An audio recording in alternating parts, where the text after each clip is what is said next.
To be honest with the viewers and listeners, this is a long overdue episode. We were supposed to do it last week. Stuff came up. I was busy. Jared was busy yesterday. Long day at work. And now today, we're here. We're talking sports. We're talking football. We're going to talk wrestling first. Oh And yeah.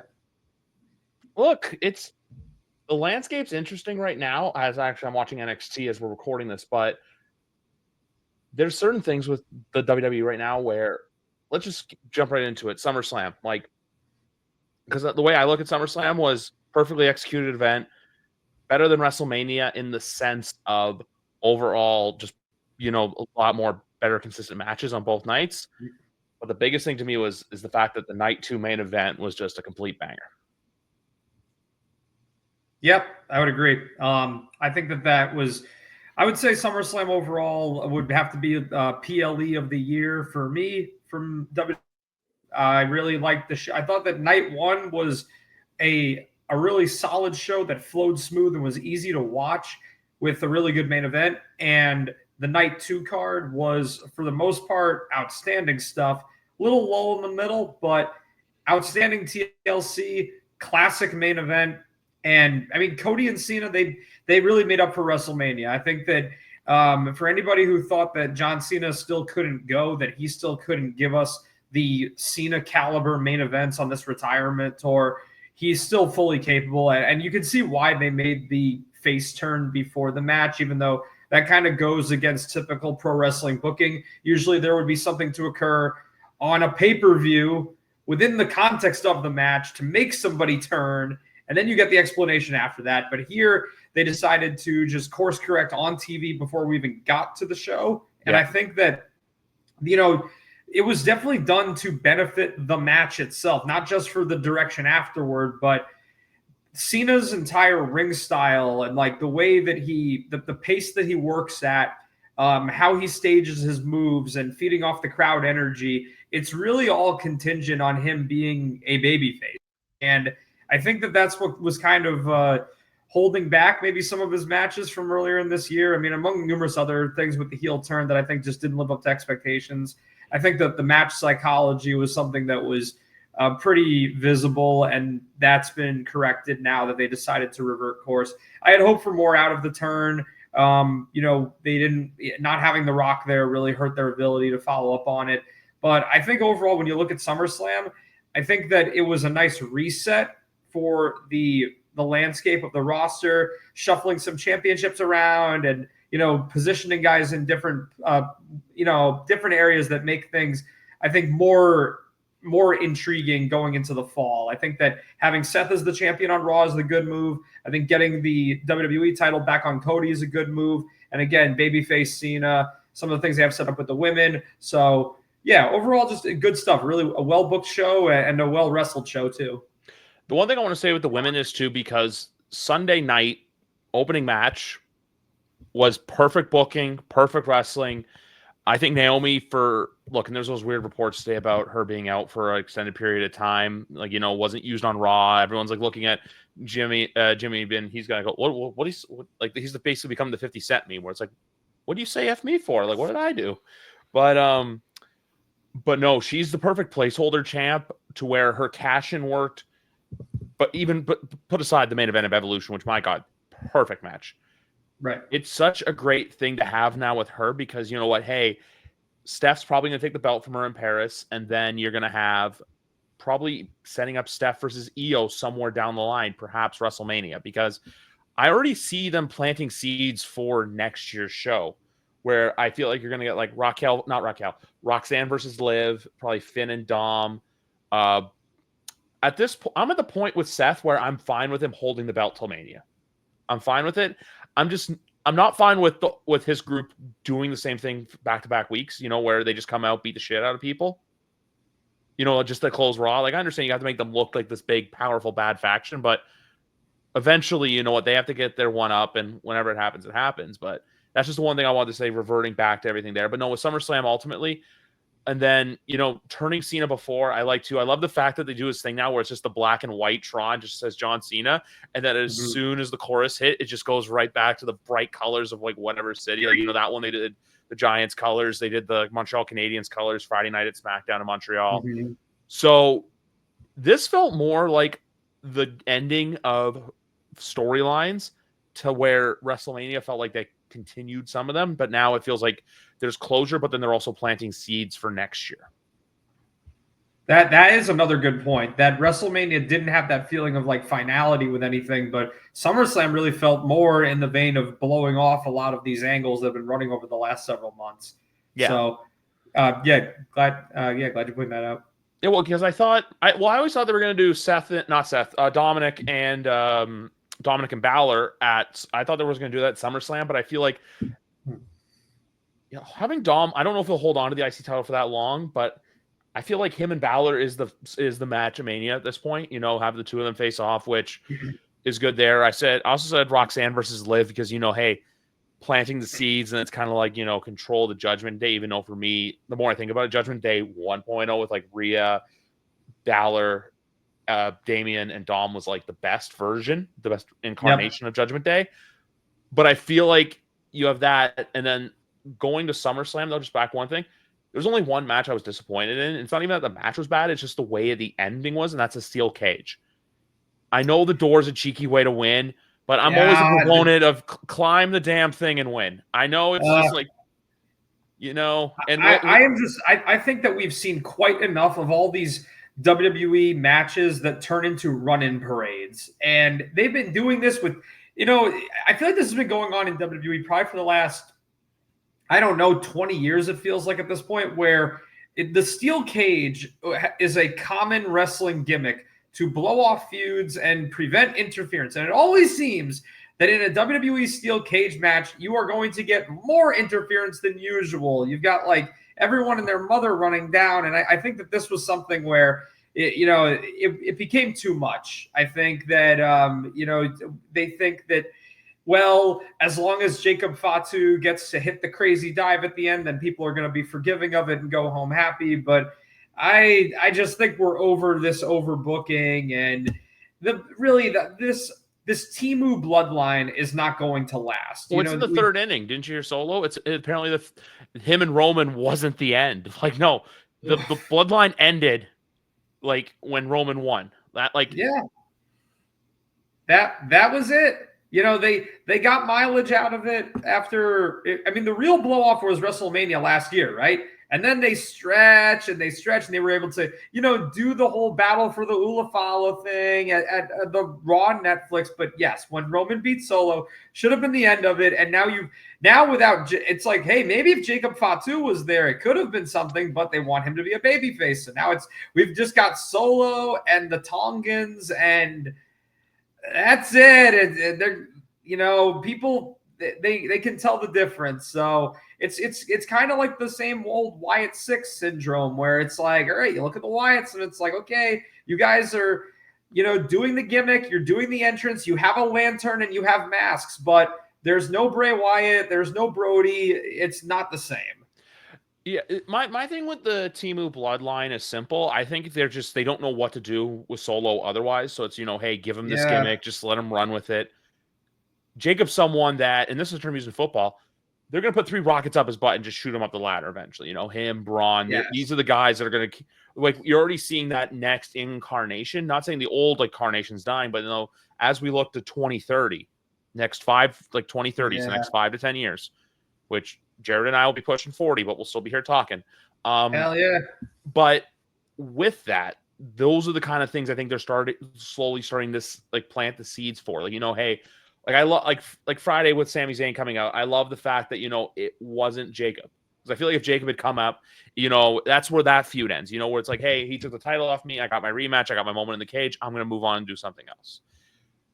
That's just where I think about that bloodline storyline. But the way they continued it, though, was, I recently watched it again, that MSG segment from SmackDown last year where Paul Heyman just, disheveled, no, my tribal chief, and he got it just put through the table.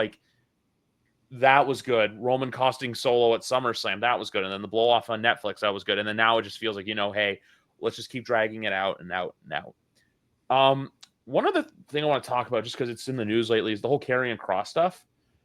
I don't know if it's a work or not, but it's like basically, when you have a guy where it's like, oh, he has the potential, but we know he's never going to be there. He's never going to be the guy. He can say and do what he wants.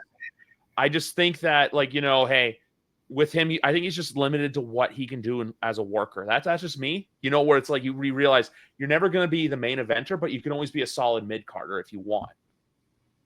Yeah, to me, the whole we want Cross stuff, right? You get this groundswell of support. He is very good on the mic. He's got a good character. He definitely is somebody who's very comfortable in front of the camera and relishes, the TV star aspect of pro wrestling, which I have a huge appreciation for. So I like that. He's good on the character aspect. There's a hell of a Jesse the Body Ventura impression too. I don't know if you've ever seen that. I actually don't think I have. I'll send you the link later. It was a workout video with Chris Van Vliet. Hell yeah! Well, I mean that sounds awesome. Yeah. But the thing is with Cross, man, so they give him a feud with Sami Zayn. Now, if you are a heel looking to establish yourself as, an unlikable bully monster type, there's no better opponent you could ask for than Sami Zayn, because Sami Zayn will sell his ass off for you 100%. So he could not have asked for a better guy to wrestle in a stadium at SummerSlam. And I thought he laid an egg in that match. It wasn't designed to be, anything crazy. But if you can't have a good 8-minute match with Sami Zayn, with the storyline that they had going into it, where literally, I mean, man, all you've got to do is just hit some convincing power moves, mean mug, antagonize the crowd a little bit. And then when it's comeback time, take the bumps, be there for everything. And it looked like Sami Zayn had to slow down his offense to accommodate him, to the point that it was noticeable and distracting. So I think that really with this program, it could have been a launching pad for him. But if he is truly gone and they don't see anything for him after this, I can't really blame them, because when you look at the other, like you pointed out, your Jacob Fatu's, your Braun Breakers, and I'd say a better comparison for him would be a guy like Karrion Kross. He needs to be the heel equivalent to an LA Knight. LA Knight is not the most incredible guy in the ring, but he's good enough. The things that he knows how to do, he can do very well, and that translates into good, acceptable main event level matches with the top guys. Karrion Kross, I think he looks several steps behind when he gets in there. Doesn't look like he belongs. So I think that he's a guy who, big fish, small pond. When he's in a place like a TNA or an MLW, I think WWE, he's not good enough to succeed at the main event level. I just also think too that I think he thinks he's this top guy, where it's you're supposed to work your stuff to hey, suit me and make me the guy, when in reality, no, you have to go out there and show why you're the guy. LA Knight's a perfect example, because when he came in, nothing, had to do the stupid Max Dupree gimmick, goes to LA Knight, has a couple good promos, gets insanely over with the crowd, to where no matter where you go now, just, yeah, that's just getting shouted constantly. To where we know LA Knight's, even though he's in the Fatal 4-Way at Clash in Paris, which, look, a show looks good, but having a show at 2:00 in the afternoon on Labor Day weekend, it just doesn't cut it for me. Yeah, that's another story. I love the European shows. I love hey, if I'm done my work schedule's a little, I can pick and choose to an extent, but say if I come home and it's 2 or 3 o'clock, or 3, and hey, wrestling's on, or even if I'm a little bit after that, I can come home and watch wrestling, and then I have the rest of the night to myself, which is awesome. Just when the pay-per-views go over there and they're during the middle of the day, I'm and especially during summer, I'm not going to pick wrestling. Maybe in the fall or the winter, different story. And then obviously Crown Jewel, Same story with AEW All In, doing that in the middle of the day on a Saturday. I do not understand that one. I mean, doing it on, again, when it's like you pointed out, compared to a football Sunday, when it's colder weather out, people want us, people don't mind staying inside and watching football all day in the fall and winter. But yeah, a summer Saturday, man, in the middle of the afternoon. I get, and WWE has the crutch of accommodating the international crowd, but I just feel like this is a case of, especially with being a holiday weekend, just do it on Sunday. Well, they are doing it on a Sunday, but like you can do it, and then I know they would never pre-tape a PLE. I just feel like, you know what? Hey, if you show it later at night, you're going to get more people. It's like the same thing too with, I believe, Forbidden Door next Sunday as well. I know they're going head to head, which, I think I'm okay with. You know, like, hey, one's at 3, one's at 7, Heat Waves at 7, Forbidden Doors I think at 2 or 3 o'clock start. But September 20th, oh, because that's UK. Yeah. Okay, so they're starting that early too. yeah. But then you have September 20th, the rumors of Bad Blood taking place while I don't have a ticket yet, but I'm probably going to be at All Out at Scotiabank Arena on September 20th. Yeah. The only thing I have to say about this is I feel like if they were going to do it, I feel like they would have announced something by now. I feel like if you're WWE, you're not all of a sudden less than 6 weeks out to a date of a show. You're not just going to go, hey, yeah, we're going to throw a pay-per-view together. Because I feel like unless you have something really big planned, and you know you're just going to throw all these matches at the wall and hope they stick. Well, I wouldn't put it past them though. I mean, the announcement could come within the next week or two, and I think that's plenty of advance notice because the things that would allegedly take place on that allegedly that show is going to have CM Punk and Seth Rollins Hell in a Cell and John Cena versus Brock Lesnar, and it makes a lot of sense because as of right now, as of recording, the next WWE pay-per-view premium live event Crown Jewel that it will be in the United States is Survivor Series at the end of November. So that means that the entirety of September and October, and actually, so SummerSlam was early this year. So we go from early August to the end of November. Till Thanksgiving. Right? Seems a little weird. So I can totally believe because the October show, Crown Jewel, is going to be in Australia, and then they have Clash in Paris coming up in a couple weeks.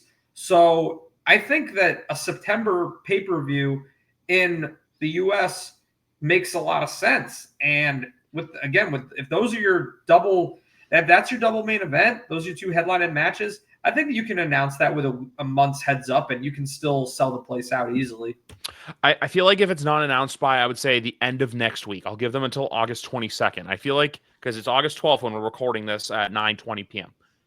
If there's nothing announced within the next 10 days, I feel like it's just like, you know, not BS, but I just feel like they won't announce it, you know, less than 28 days out. This is tough, man. I mean, like, the tough part is because it would be very weird. You're not going to promote matches featuring John Cena, Brock Lesnar, or announce a Hell in a Cell when Seth Rollins is already defending the title in a fatal 4-way at the Clash in Paris show. So that kind of means you can't announce those matches until after Clash in Paris. Yeah. So what they could do, they could say the Hell in a Cell match will be returning at Bad Blood and not say who's in it. And then you can play it off on TV that, hey, Seth Rollins, everyone knows there's going to be a Hell in a Cell match at Bad Blood. I think it should be us. You know, you could play it off that way. I could see maybe that's a little way where you can sell the tickets and imply what's going to happen without totally giving it away. With John Cena, you know, it's not going to be a title program, so you could announce that one in advance, and then the angle for Paris can be like Logan Paul. I'm going to make sure he doesn't even make it to Brock Lesnar. We know Brock Lesnar's waiting from the shadows, but like he ain't getting past the megastar. Blah blah blah. Like I could see something like that. Yeah, because I was always under the impression that once Clash, because with Brock Lesnar, like I was kind of surprised they're not doing it in Paris, but I wonder if it's kind of like. And someone and it's actually Santi Zap who made a video about this where he's kind of haunted by Brock Lesnar because of all the bad booking that was done in the 2010s as a result of Brock Lesnar, you know, being absent. Which I have the same thing too. Yeah, because you think about a lot of the booking with Brock, if you think about a lot of the bad booking with Brock, not because of Brock Lesnar, but more or less because of his schedule and like him when he wants to or not doesn't want to work. And just the fixation on having to constantly put the belt on this guy. Yeah, that's a Vince thing, though, and that's done. And even rewatching the video from 34 when he throws it at Vince and Vince calls him an asshole, where I'm just like, it's even more reason why. Look, I loved being at that event. I was thinking about that event, how there's a lot of goofy-ass booking that night. Like, I still think that Asuka should have won the title off Charlotte. Shinsuke AJ, that's whatever. The heel turn was cool. but there was that, and then there was the opening match. I didn't expect Seth to win, so 34 to 1 goofy booking. That's all I I have to say still about think that Brock Lesnar thing was manufactured. I don't think that was real because I think that their whole thing, like kind of rewinding a little bit, I think that one of their tactics to try to get people to like Roman Reigns when he was feuding with Brock Lesnar in the latter 2010s, I think that the strategy was, well, if we tell people on air that Brock Lesnar is a selfish asshole who doesn't care about the business and is selfishly only out for himself and never wants to show up, then maybe people will stop cheering for him and they'll cheer for Roman. And as it turned out, it just resulted in people playing with beach balls throughout the WrestleMania main event instead of supporting either one of them. But I going off that, I think that the Vince throwing the title at him, I think that was planned. I think that Vince and Brock have always gotten along very well. You were at that show, weren't you?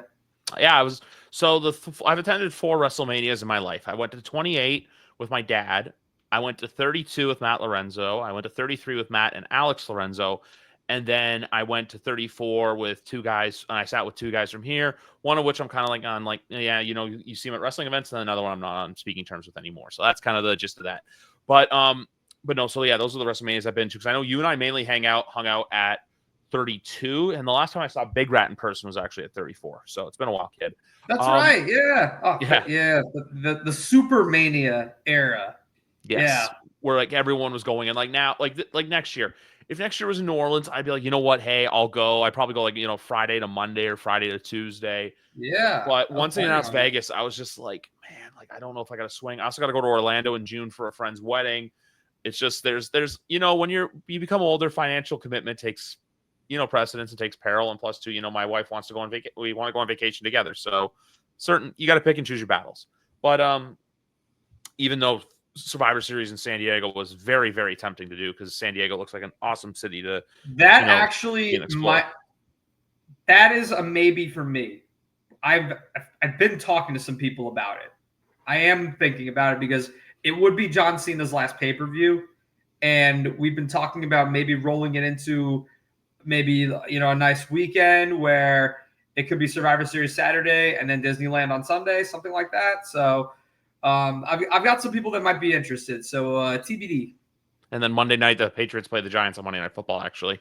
Oh, yeah. Okay. I'm sure that game's going to be very consequential. I'm like, we'll talk about football in a little bit, but for the Patriots this year, I'm just going to say my expectations is just be in the hunt graphics in December. That's all I ask. Be in the hunt, man. Yeah. Stay in the game.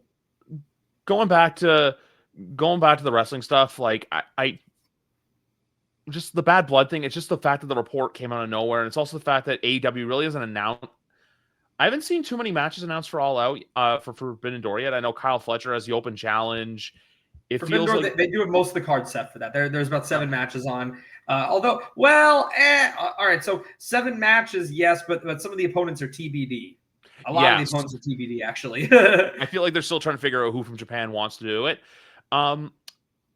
The only question I have for you, though, just because with an AEW perspective, with All In, you have Texas, you run this great event, but then you just run back to Wembley. Like, I feel like, and even to the fact that AEW is doing another pay-per-view in Chicago at the end of the year, I feel like they're doing what WWE did in the 2010s, which is they were oversaturating markets where, they're going to Chicago where they would go to Chicago every 4 months. They'd go to Boston every 4 months, Philadelphia. You have your, like, safe spaces. Like, even Dallas was getting in there where it's like, you're doing constant things. So that's where I'm just thinking with AEW, where I saw like, oh, we're going back to Wembley for all. I'm like, you could go to Liverpool, you could go to Manchester, you could go to Glasgow, you could go to Dublin, you could go to Cardiff. Yeah, like, I feel like the thing is that AEW's at a point right now where, like, I think that they want to, they do kind of want to be in places where they know that they can draw. And with Wembley, drawing those incredible attendances the first couple times they ran that stadium, like, I don't entirely blame them for going back there. But however, I do think that there's a little bit of neglect for, some other, major, U.S. markets. Like, I don't know why there's no attempt to, you do Grand Slam every year, right? In Queens at Arthur Ashe. You just ran All in Texas. For next year's All In, why aren't you trying to book like Citi Field or something like that? I think that the New York market for AEW has always been really good, and it's kind of I think this year it's been underutilized. My buddy Adam was talking about this in our Discord about how, where's the love for New York? And they did announce Full Gear for Prudential Center in Newark, so that's one show that's great. But where's that New York is the type of a market where AEW there's enough popularity there that they could actually run the buildings that WWE does. They could do TV at UBS Arena. They could do TV at the Barclays Center, or a pay-per-view there. I think that they've definitely underutilized that market a little bit. Whereas you look at Chicago and do Wrigley Field. What's that? Do Wrigley Field. How cool that would be? Yeah, no, that would be awesome. But I think that with the Chicago market, they seem to have, they don't do so hot over there because of, in the wake of the CM Punk stuff, they kind of scared those people away. Like they've been doing TV there, the last several weeks, and the building that they ran, and so they did like a little residency there right after All In, and the building was a little it was basically a nightclub. So yeah, they filled it, but it was definitely on the small side. Whereas again, you compare it to like a New York or a Philadelphia, I think they do. They do much better. So AEW's at a stage where there's certain areas they can go to. They're going to draw really well. And then there's others where, if it's a little bit more obscure, might be more affordable to run, but you might also have to run a smaller building because it's, if you're somewhere in West Virginia or the Carolinas or something like that. Yeah, no, exactly. My thinking with, My thinking with Wrigley Field was just, hey, it's Chicago, it's your market. Another one I thought to do, but I don't know if it would draw well, would be Seattle, because, hey, run where the Mariners play, because guess what was there 20 plus years ago? WrestleMania. Yeah, and totally. I'm not here to say hey, you may not sell the joint out, but if you could sell because that was a baseball configured at the time, WrestleMania 19. It wasn't it was a football. It was a multi-purpose, which I kind of miss. I'll see the random photos from a football stadium where you can clearly see the dirt from the infield still being used as the football field, like the case of Oakland and Miami. But right. if you were to run something like that, just think about this: you run that stadium, you can fill it. You kind of show hey, WWE once ran this building. We're running this building too. I just feel with Tony Khan, I think he just has his safe locations that he likes to pick and choose because, like you said, he knows he's going to draw. But I feel the more adventurous you get, for example, WWE doing Clash in Paris, doing some of the cities they're going to for Europe. It's not, I've seen people go, oh, why aren't they going to London? It's they're going to I think Dublin. They're going to Newcastle. They're doing I think Lyon, France. I think there's one other city in Paris. But you know what I mean? Even on the European tour that they did before Mania, which I will say this, I love the fact they did a European tour before Mania, not just because of the early TV, but because the crowds are high. Going to places you've never been to before. Last night too, WWE doing Quebec City for the second time in 30 years is the second time ever they've gone to Quebec City for a taping. Much as I'd love for them to come back to Toronto, which Triple H, please do. I just feel the more adventurous you get to markets, you open yourselves up to new crowds and new ideas, And also with, I'm seeing the ad for it right now, with the September pay-per-views, they've been promoting the hell out of this Canelo-Crawford boxing match to where, hey, isn't that their second pay-per-view? Isn't that their September American pay-per-view? It's a joke. It's the boxing fight that they've been shoving down. Yeah, that could... that is true. Yeah, TKO controls all. So, yeah, there's something to be said for that, too. Which I will say this with TKO, I like them getting their bag, but why do WWE fans kind of get fucked, but then UFC fans get the, one's $30 a month and one's Paramount Plus, which, hey, RIP, crack streams, RIP, all the illegal streaming websites. But I feel it's just for why do the WWE fans get screwed, but then UFC, it's just hey, yeah, pay the $7 a month, you're going to get every pay-per-view. That's what I didn't understand. Yeah, well, I mean, the thing about WWE is actually that there's apparently a lot of avenues where if you do get ESPN, like through your cable provider or They don't there's disclose that though. various People streaming like to get services.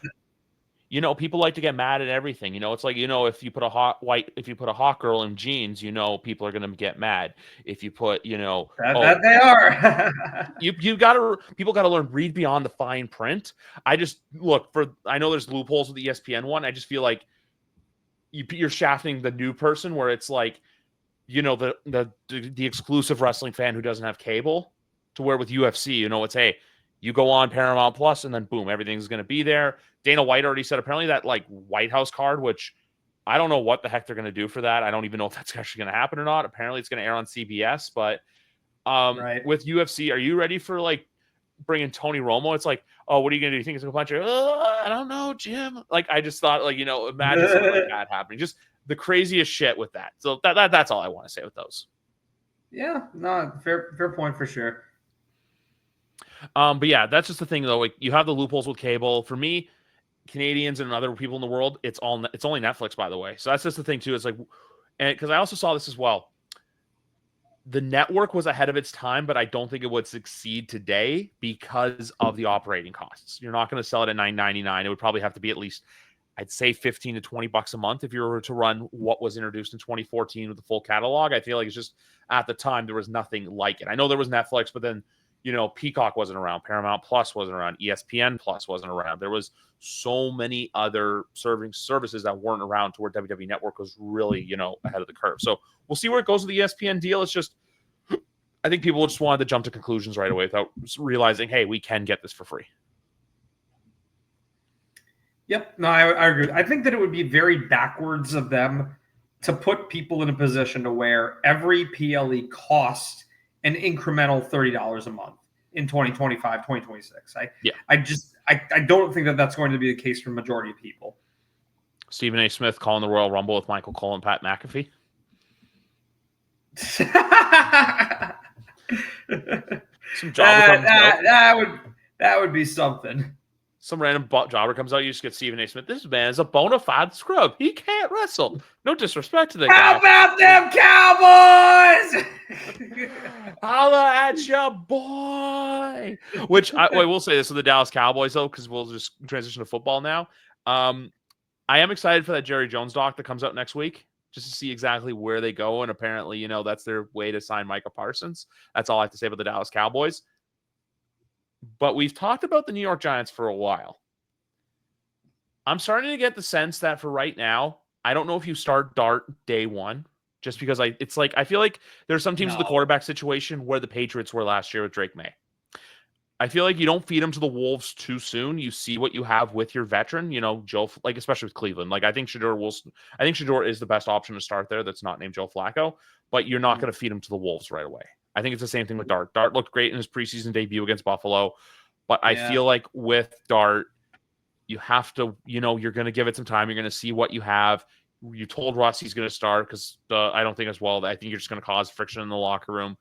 But then, you know what? You eventually transition to Jackson Dart, and then that's kind of, if you want to strap the Rockets to him, you go ahead. But the other thing, too, with the Giants is as well, there's a lot of still foundational pieces that they have there to where there is a plan for the future. It's just really now on, coaching and coaching management.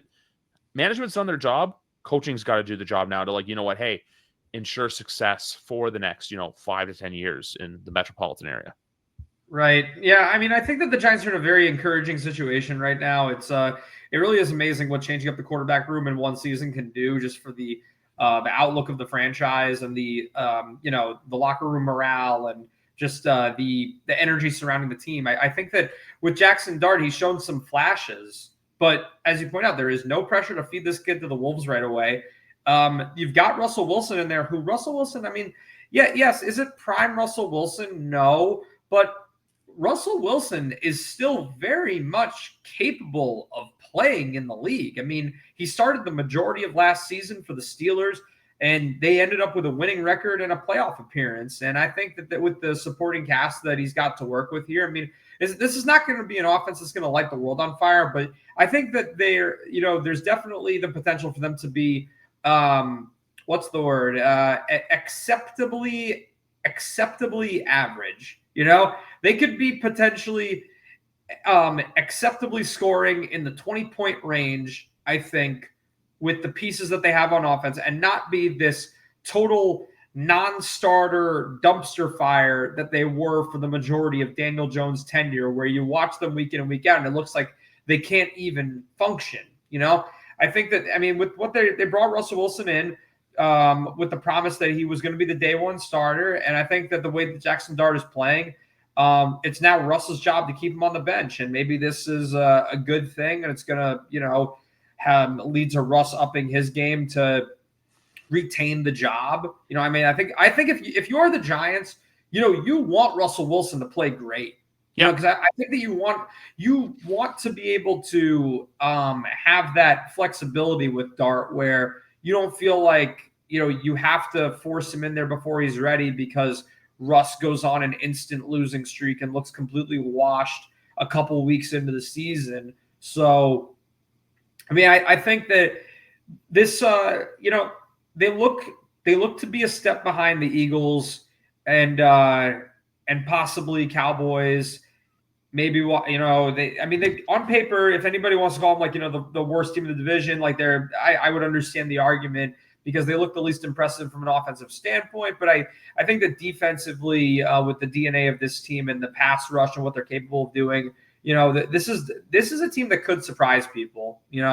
I know it's a homer thing to do this every year, but I really think that this year they've got the potential to have a top 10 defense out there, and if they get competency at the quarterback position, then I think that you're talking, an encouraging mediocre season.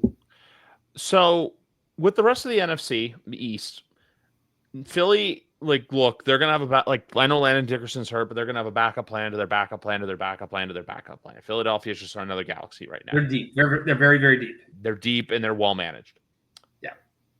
Washington's the one that intrigues me the most, just because you know what? Hey, it's no longer, oh, here comes Washington. It's, oh, we know what to expect from Washington. We know what Jaden Daniels can do. Yes. Dallas is going to be Dallas, to where they'll be good. They'll get waxed in the playoffs, the rinse and repeat cycle. I think that's back. They're like, Dallas will win 9 or 10 games, and then you know what? They'll get their ass kicked in the first round by, insert the Rams, the Lions, the Eagles, that will happen, where it's just like, hey, sell Dallas fans with the promise of, hey, we're almost there, even though they're not really there. I feel like they are good. It's just Brian Schottenheimer was brought in because, Jerry doesn't need another clashing personality at head coach. And like WWE, that team won't be good until Jerry's not running it anymore, but you didn't hear it from me. And then the Giants, it's simple. Be a pain in the ass. You may not be the best team. You may not be the worst team. Be a team that when people play you, you are an annoying out.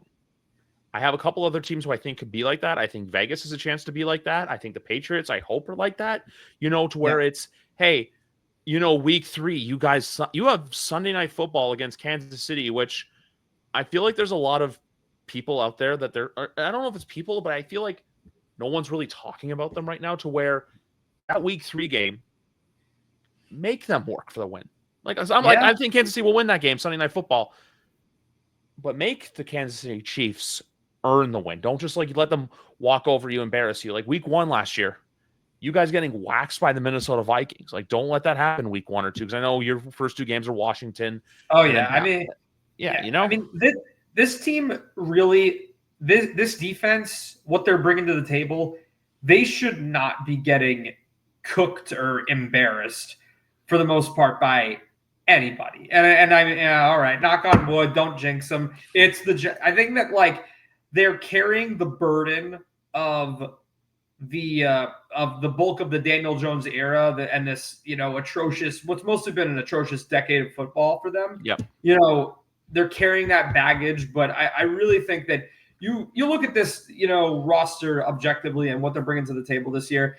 What team would not want to have a pass rush that includes Abdul Carter, Brian Burns, Dexter Lawrence, Kayvon Thibodeau, a linebacker core, behind them with Okereke and McFadden, and in the secondary, getting Javon Holland, huge safety help. Paulson and Debo to, hopefully push Deontay Banks a little bit. Yep. So I mean, secondary is definitely not as impressive as the pass rush looks on paper, but that pass rush, they should be a problem. They should give teams absolute fits back there. This looks like the best Giants pass rush since the 2007 Super Bowl run. That's something we don't talk about in these parts. But yeah, no, I agree with you in the sense though, where it's, hey, you know what?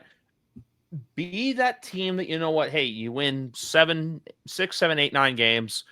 You may flirt with a playoff spot. It may be too little, too late. Play spoiler for someone down the line, because I think they played the Dallas Cowboys like week 16 or 17, one of the two, and I think they finished with the Giants as the Commanders. Or the Eagles.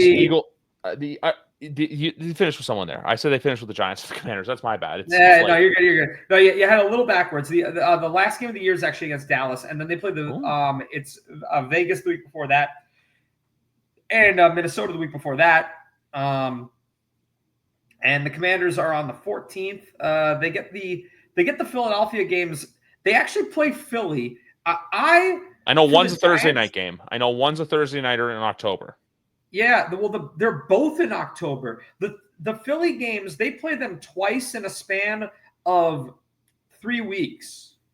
And I kind of love that for them, because Philly has always been an issue for the Giants. And I think playing them so close together, I think A, increases upset potential in one of them, and B, if they wind up being, a fringe team, these games are potentially falling in a place where it may not kill you to move on afterward. Also, looking at the Philadelphia's first 4 games, it's Dallas, Kansas City, LA, and Tampa. That's not exactly easy for the Eagles. Like, I'm not saying, they're going to go 0-4, but like Dallas will challenge them. Kansas City, that's a revenge game. The Rams are a very dark horse Super Bowl team, in my opinion. One that's like, right. I could see, look, they could, I know Matt Stafford's got some back stuff and they're being really coy about it, but the Rams are a team that's going to be in the conversation. The Buccaneers. That's also an NFC divisional playoff revenge game for them. Exactly. The Rams are the only team that came close to beating them. That's one thing I think that a lot of people didn't think about from this. If you think about Philly's playoffs, they waxed the Commanders, they waxed the Packers, and they dog walked the Chiefs in the Super Bowl. If you go look up the score from that game, I think it was like 28-23 or like 28-22. It was a very close game. 2024 divisional round. It was a Sunday afternoon. Basically, what happened was the Rams left a spot for Jalen Carter just to run right up the middle and sack Matthew Stafford on 3rd down. If he hadn't gotten that, they probably would have gotten a potential touchdown, or they at least would have had 2 good shots at the end zone. Yep. But yeah, no, I see it right here. Broncos, Giants, Vikings, Giants. Yeah, they don't play the Commanders until week 16, and yet they play you guys week 6 and week 8.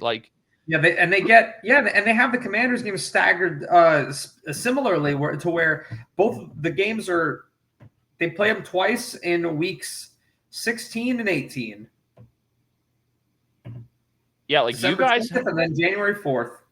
You guys have the same thing with the Cowboys that we have with the Miami Dolphins, where we play the Miami Dolphins week 2 and week 18.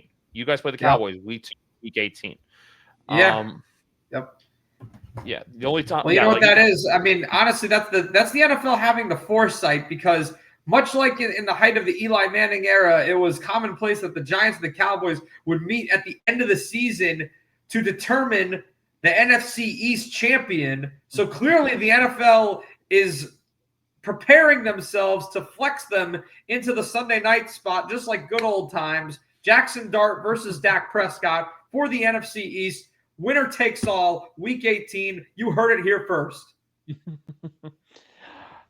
Within the NFC realm, or even the whole NFL realm, you were going to get a promo here. You knew it was coming. Yeah. I know. So I was going to ask you a 2-part question.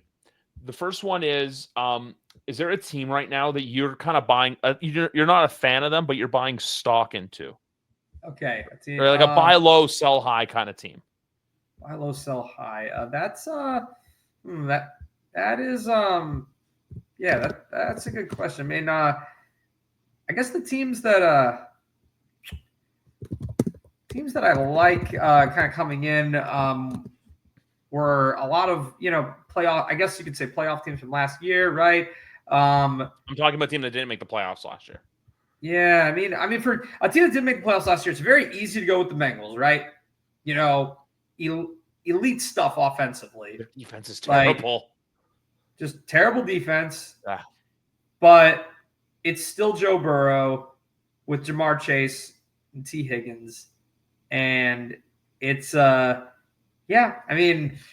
it's hard not to like their bounce back chances, especially considering that I see the Steelers taking a step back this year. They'll be 8-9 or 9-8, and Pittsburgh's in that Dallas territory, except they have competent coaching. That's literally what they are. Worse. They're gonna fall somewhere between like the. They're gonna get off to like last year's. They're gonna get off to like a 2 and. They're going to be a 2-6 team, and then they're going to win like 7 games in a row, and then all of a sudden we're going to snap our fingers and they're in the playoffs. I just think that this Aaron Rodgers stuff, I'm over it. I think that I saw what I needed to see with the Jets last year. Maybe that there's a little bit more discipline going on with the Steelers, with Tomlin and just the way that team is managed, that it won't turn into a total dumpster fire. But I'm going to predict a losing record and no playoffs for them. For me, it's hard to do that just because, I don't know what to expect from the Bengals.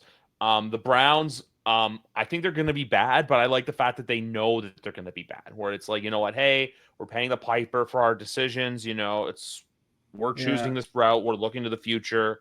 Because in the NFL, I think it's better to be bad on purpose instead of bad on accident. Like, if you look at I look at the 2023 Giants best for that. It was the year after you made the playoffs. There's a lot of hope, and then they just fell. I'm trying to remember, did they play? I think they played Sunday Night Football. Yeah, that was the game. Sunday Night Football, week 1. And I think they got their ass kicked by the Dallas Cowboys. And that was the 40-0 game. Yes. That was the Giants. I think that was 2023. Yeah, that's what I'm saying. Because 2022, what did the Giants do? Make the playoffs, beat the Vikings. Right. Ultimately lost to the Eagles, but still. But no, that's just the thing with that division there. One team, though, I think who's going to stink is the Colts. With this quarterback situation, I can totally see them stinking. The way I just look at them, too, is look, ownership there is a very weird thing right now since Jim Irsay passed away, I think, a month or 2 ago. But, a couple months ago. But, it's just they don't have much direction. They've got some talent, but I'm just because I look that division, I think is that division or the NFC. I don't even think the NFC South's a bad division anymore. I asked you the question earlier about the buy low, sell high. Yeah. I would almost do that with the Carolina Panthers. I'm not saying they're going to be good, but I think they're going to be that team that, not that they're a pain in the ass, but you play them and you're like, okay, holy crap, that was a harder game than I thought it was going to be. I mean, I think the opportunity is going to be there for them, with adding McMillan, right? To the receiver core. So that is definitely going to be. I mean, now Bryce Young, he's probably got the most talented supporting cast that he will have had to this point in his career. So maybe having a true number 1 receiver that he can, if they can develop chemistry, maybe there's something to that. And obviously, that they're not going to be the laughingstock of the division because the Saints are hopeless. You look at what the Saints are bringing to the table; it's hopeless. So I think the Panthers, knowing that they're not going to be the laughingstock punching bag. Or at least not people aren't assuming that of them. Maybe that'll give them some encouragement and optimism. I mean, they could maybe make a little bit of noise. I mean, I think that the expectation is that the Falcons are going to be a little bit better this year. Getting a full season out of Michael Penix. There's 2 teams in the NFL right now that you cannot get me to buy stock into until I see them play. They're one. Chicago's the other. I need to see it before I buy it. Yeah. See, Chicago is one where, I want to believe, I really do, because they've invested a lot into roster overhaul to try to make this team better. But I just look at the rest of this division and I just think every team is still better than them. It's hard, I mean, I guess you could kind of almost put them in a similar camp to the Giants where it's okay, I can see the attempts to make this team better, but do I believe that they're better than the other 3 teams in the division? Hard to commit to that on paper. I will say this: Lions, no; Packers, no; Vikings, like because I need to see the Vikings. Like I need to see JJ McCarthy in a proper game. Which week 1, Bears Vikings Monday Night Football. It's going to be a banger. Tune in for that See, one. all right. Well, I will say that. See, it's funny if ask the question of who am I going to buy low, sell high on. I'm more looking at this season like teams that I don't have faith who I think are coming in overrated, actually, who could wind up disappointing. And I think the Vikings are definitely atop that list of don't be surprised if there is a free fall here, because we already know that Jordan Addison is missing a few games. We have no idea what to expect from JJ McCarthy, like whatsoever. So I think to assume that this team is even going to be a playoff team is very, very presumptuous. I think it's like the same thing too with like the Seattle Seahawks and even San Francisco. Yes. Darnold, I think Sam Darnold showed who he really was at the end of last season. Oh, 1,000%. There's no reason to assume that he is what the Seahawks need. And mind you that they also traded away DK Metcalf. Yep. So this idea that we're supposed to believe that Darnold is in it, I don't buy that Darnold is an improvement over Geno Smith, like at all. That's why, like, I think Las Vegas is in that giant situation where, they're getting competent coaching. They got a good quarterback, but you know what? You got the boogeyman in your division, so you're not going anywhere. You got the Chargers, who are good. I have a hot take with the AFC West. I don't think the Denver Broncos are going to be as good as people think. If you take a look at their schedule from last year, they beat up on a lot of bad teams, and whenever they played a good team, they got it handed to them. They got dog walked by the Ravens. They, lucky kick or not, they lost to the Chiefs. I think they got swept by the Chargers. Like, they beat the Raiders, but like last year, the Raiders, were a laughingstock of that division. So that's my hot take for right now. Is I don't think the Denver Broncos are going to be as good as people think.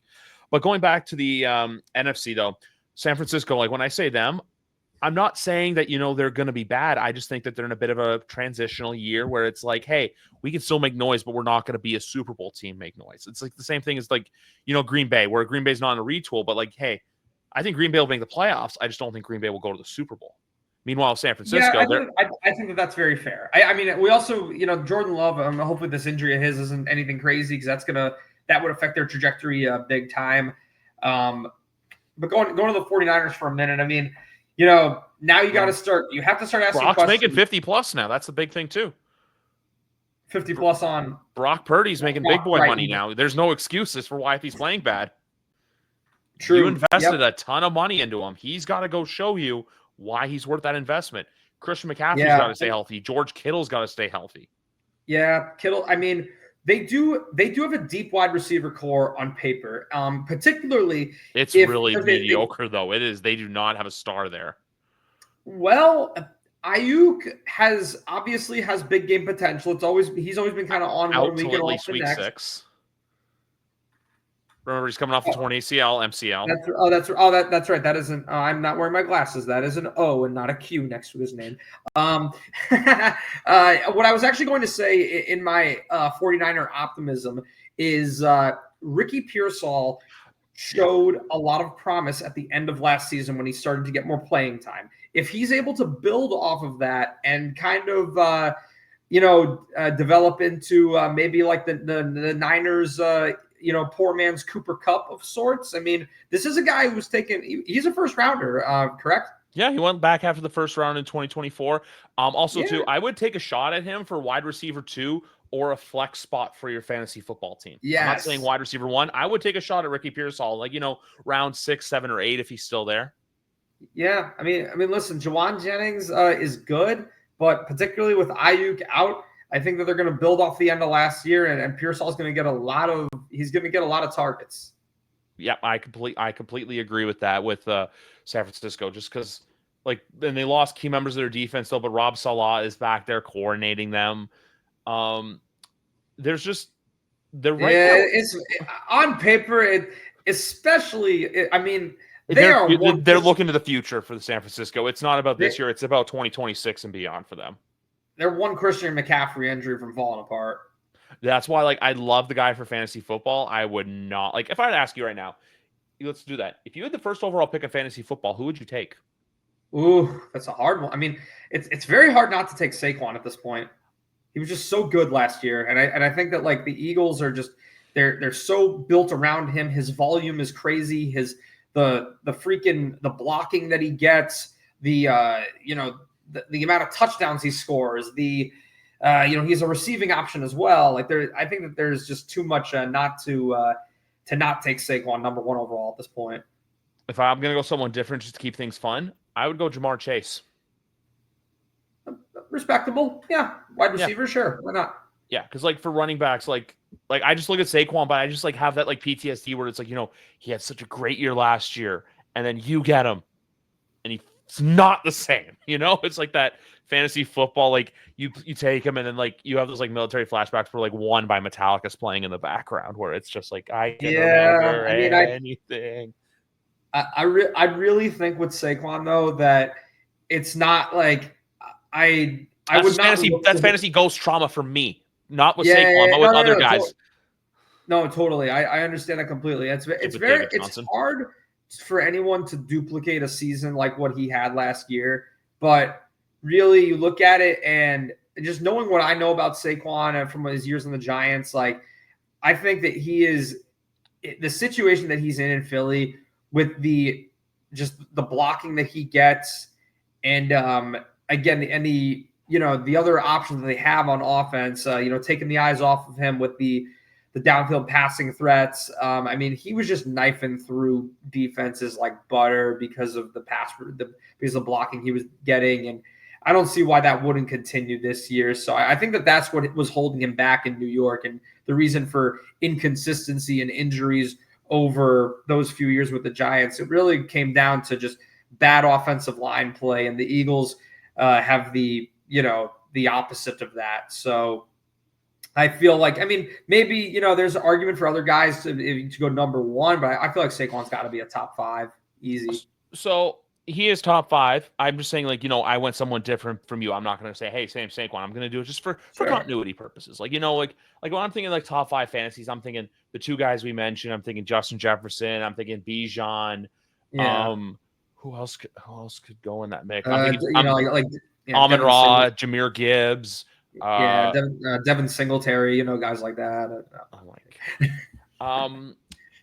No, I would say though, like not first round, but I feel like if you're going 0 RB though, Tyrone Tracy is a guy you could lean on. Like a later round pick, later pick. He's a depth option. I mean, he's What about Cam Scatterboo? What about Mr. Scatterboo? Scatback. That's the thing, is that it's very unclear how the touches are going to be distributed. Tyrone is coming in as RB1, but I would look at him like a maybe. I'd say maybe he could be an option for a flex, but I would not build around him as my RB1 or RB2. I think that he's like a bench flex option at this point until they prove how he's going to be used. Yeah, well, but no. I only say that just because like you never know what's going to go on with the Giants with that. I know you like to make your jokes, but no. He's not bad. He's not bad, but they do seem to like Scatterboo, and with Devin Singletary, I think that they wanted to get rid of him, but they were in a situation where if they cut him, they would save no money. So They're forced to carry all 3 backs. And I think that it's unclear how they are going to divvy up those touches. Yes, I completely agree with you there. And then the only other people for fantasy football where I'm like right away, like, yeah, you could take them would be, like, who else am I thinking of?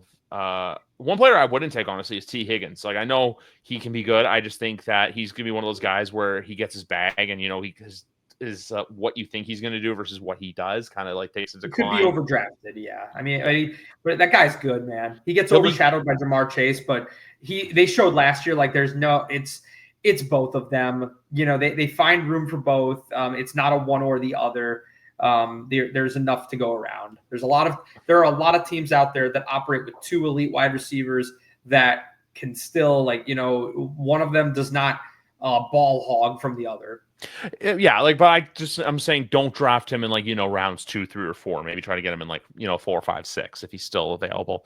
AJ Brown's another one. And then tight ends, just a fun situation. Like if you had to take a tight end if I had to take a tight end first, I'm thinking, Sam Laporta, Trey McBride, Mark Andrews, George Kittle. For the love of God, don't take the Razor Ramon wannabe Travis Kelce. Which I don't know if you saw the photos. Oh, Brock Bowers too, another great option. Hawk. Who? Yeah. TJ Hawkinson. Hawk Tua. I like him with the rookie quarterback because tight ends are rookie quarterback safety blankets. That's just the thing, though. But here's the thing with fantasy football tight ends. You draft one of them, and then you just draft one gets drafted, and then everyone else just realizes, oh, crap, I got to draft a tight end. And then just the run of tight ends go. So always try to get tight ends a little bit earlier just so, you can really screw with people's plans and misfortunes. But no, I think you and I really covered everything under the sun. We talked wrestling, we talked Giants, we talked football, we talked fantasy football. So this is like the all-in-one podcast of what this podcast truly, truly represents. And who knows, next time Jared and I talk wrestling, maybe we'll be, previewing some games as well. Nudge, nudge, wink, wink. But anyway, Jared Silberclay, that's a lot of fun as always. I'll have to get my PayPal request ready for you because, his appearances don't come cheap as a trust fund benefactor. But anyway, episode 374 in the bag. 375 will be coming back later this week. Talk some more CFL football. Have a good night, everyone.